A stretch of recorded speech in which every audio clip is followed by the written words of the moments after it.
be huge interest in these letters that are going to auction. And one of the letters is particularly revealing.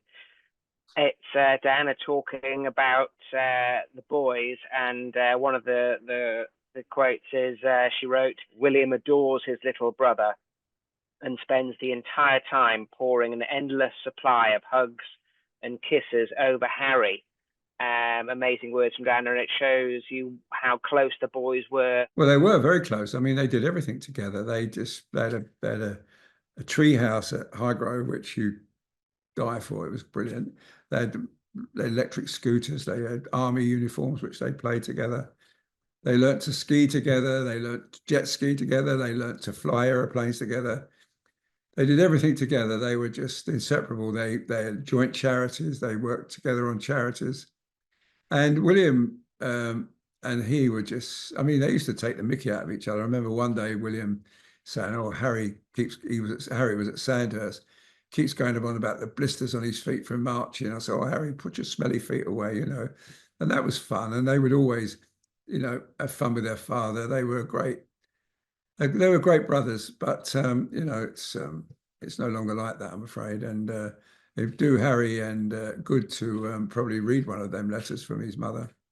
Maybe he'll have a rethink about how he is going to be in future towards his brother.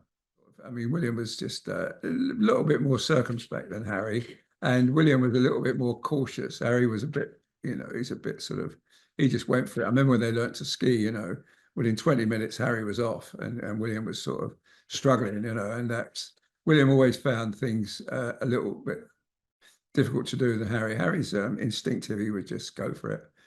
But you know, Harry wasn't the main man. William was the main man, and of course, William had a lot to do. He had to do well at school. He had to, you know, one day going to be our king. He had to go in the army, the air force, the navy, the marines. He had to serve on a warship. You know, all those things he did.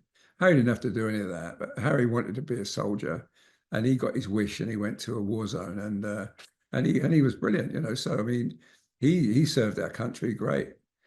But look, you know, they should read that letter. You know, I mean, they were wonderful brothers. They were fun together, and I must say, you know, those letters be interesting what she said. You know, what she's written there. You reflect back on the boys as you covered them growing up. I guess you must have, you could never have foreseen anything other than a wonderful relationship between the two.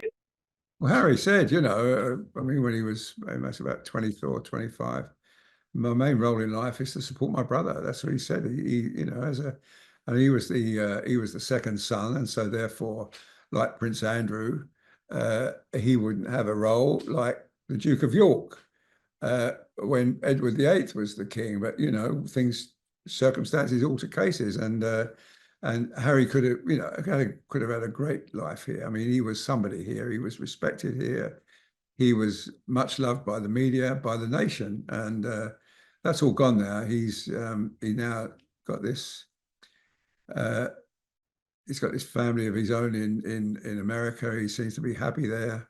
He pops into this country when it suits him, but you know, it's a shame, really. I think here when he lived here, when he worked for the king, for the late Queen, I meant when he worked for our late Queen, he was a somebody. He was a somebody, and America is just another celebrity in a town full of celebrities. So I think, far as he's concerned, he might be wealthier, but better he's not happier.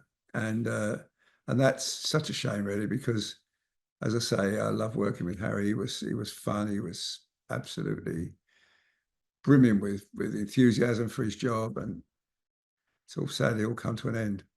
There'll be huge interest in these letters, and it's just another chance to revisit Diana's legacy and just remind ourselves of the impact that she had on the world.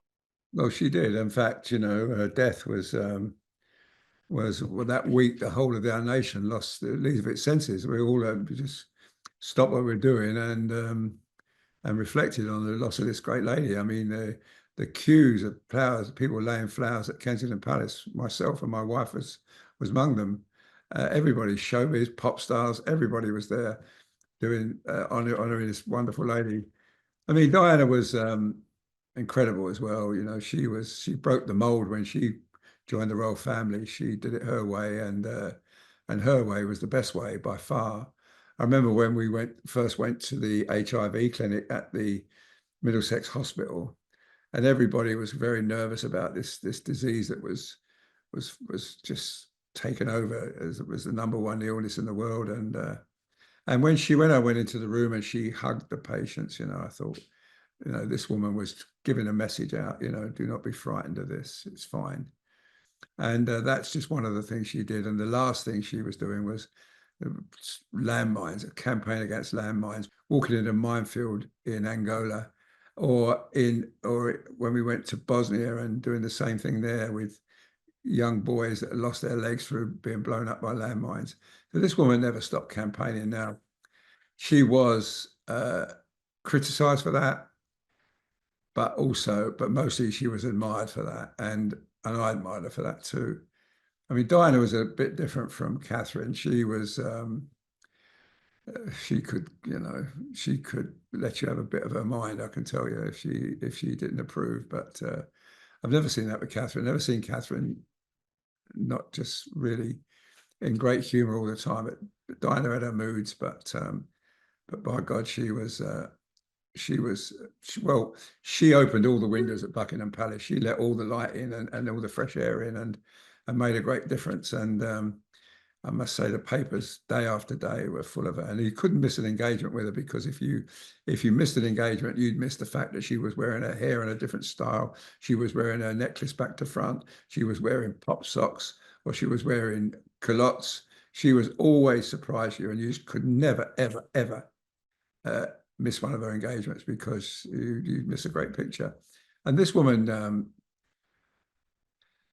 yeah, she just, I don't know what, only two people know what goes wrong in a marriage, and that's the two people in the marriage. And none of us really know what happened between her and Charles.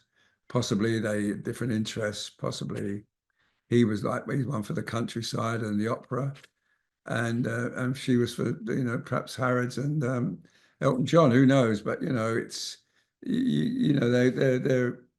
there was obviously differences there, and they decided to sort of go their separate ways. And it was a shame, really, because I thought those two were conquering the world. I mean, I went to amazing places with them: India, Brazil, United States. They were just queues. Japan, 10 deep in Japan, road after road, to come and see Diana. The Sydney Opera House couldn't get any more people in there.